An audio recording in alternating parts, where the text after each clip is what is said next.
श्री स्वामी समर्थ मैत्रिणींनो, आज आपण बनवूया सोयाबीनची भाजी हॉटेलसारखी घरी बनवूया घरगुती पद्धतीनं. चला बघूया काय काय साहित्य लागते. आपण ग्लासभर पाणी गरम करून घेतलेले आहे सोयाबीन भिजू घालायकरता. त्याच्यात थोडं मीठ टाकायचं, नंतर त्याच्यात सोयाबीन टाकायचं थोडे, हे भिजत घालायचं असं गरम पाण्यात. मुरात ठेवायचं थोडा वेळ, 15 मिनिट. मग आता मसाला बनवूया आपण. काय काय लागते.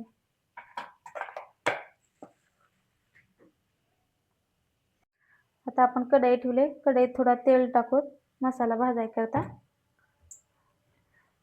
मसाला मोठे कांदे घेतलेले आहेत, मसाला हे करायला टाकायचं.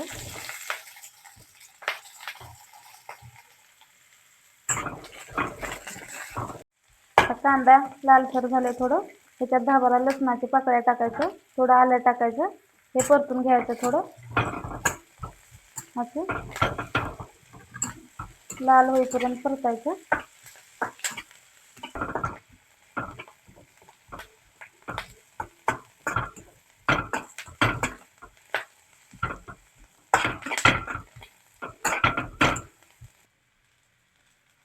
आता कांदा लाल झाले. आता आपण टमाटर टाकून घेऊ. त्याच्यात एक मोठा आकाराचा टमाटा घ्यायचा, हे बी परतून घ्यायचं दोन्ही बी मऊ होईपर्यंत टमाटा.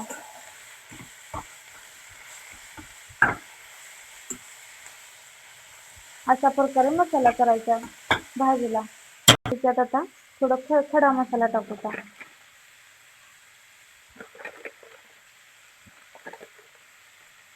ते परतून घ्यायचं असं.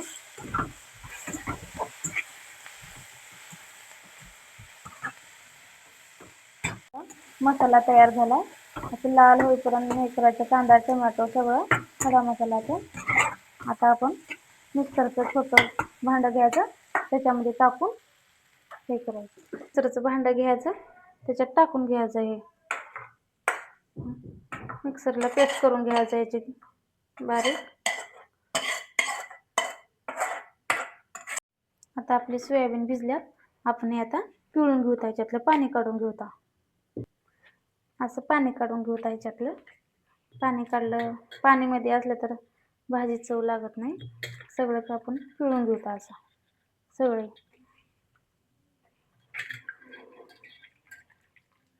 आता आपलं मसाला तयार झाले भाजी करता. आता आपण भाजीला सुरुवात करूया. आता कढई ठेवता, कढईत तेल टाकूता थोडं आपण.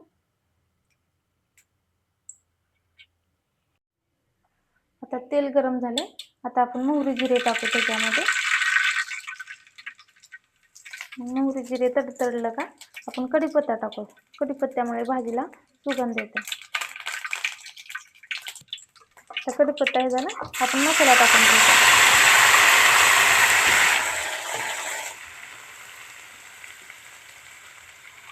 म्हणजे मसाला टाकायचा सर्व.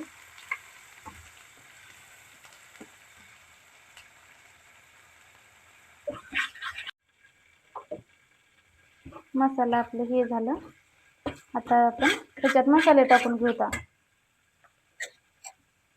थोडं लाल तिखट टाकायचं, थोडी धनिया पावडर, थोडं मीठ, थोडी हळद, थोडे जिरे पावडर, थोडं गरम मसाला टाकायचा, थोडं अद्रक लसूण आपण परतून घ्यायचं. तेल सुटेपर्यंत थोडा 2 मिनिट असं मसाला परतून घ्यायचा आपण. तेल सुटेपर्यंत 2 मिनिटं मसाले टाकल्यावर. मग आता ह्याच्यामध्ये आपण टाकू सोयाबीन टाकून बी 2 मिनिट परतायचं छान.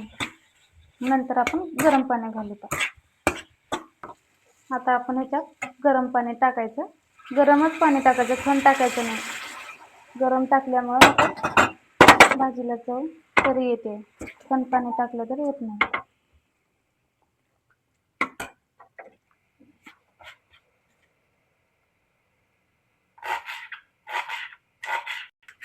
आता आपण कोथिंबीर टाकून घ्यायचं भाजीमध्ये. आता आपल्या भाजीला उकळी आलेली आहे. आता ह्याच्यामध्ये आपण थोडी कोथिंबीर टाकून घेऊ. कोथिंबीर टाकून परतून घेऊ थोडं. आता आपली भाजी शिजलेली आहे. आता आपण गॅस बंद करून घेऊया. अशा प्रकारे आपली भाजी तयार झाली. असं तुम्ही बी एकदा नक्की करून पहा. छान मस्त अशा प्रकारे तुम्ही बी भाजी करून बघा नक्की. घरगुती पद्धतीनं सोयाबीनची मस्त झणझणीत लागते हॉटेलसारखी. भाजी तयार झालेली आहे आपली सोयाबीनची झणझणीत हॉटेलसारखी. घरगुती पद्धतीनं तुम्ही पण नक्की बनवून बघा एक बार. अशा प्रकारे भाजी खूप छान चविष्ट लागते, हॉटेलसारखी चमचमीत. मग व्हिडिओ आवडल्यास चॅनलला सबस्क्राईब करा. भेटू नेक्स्ट रेसिपी बरोबर. धन्यवाद.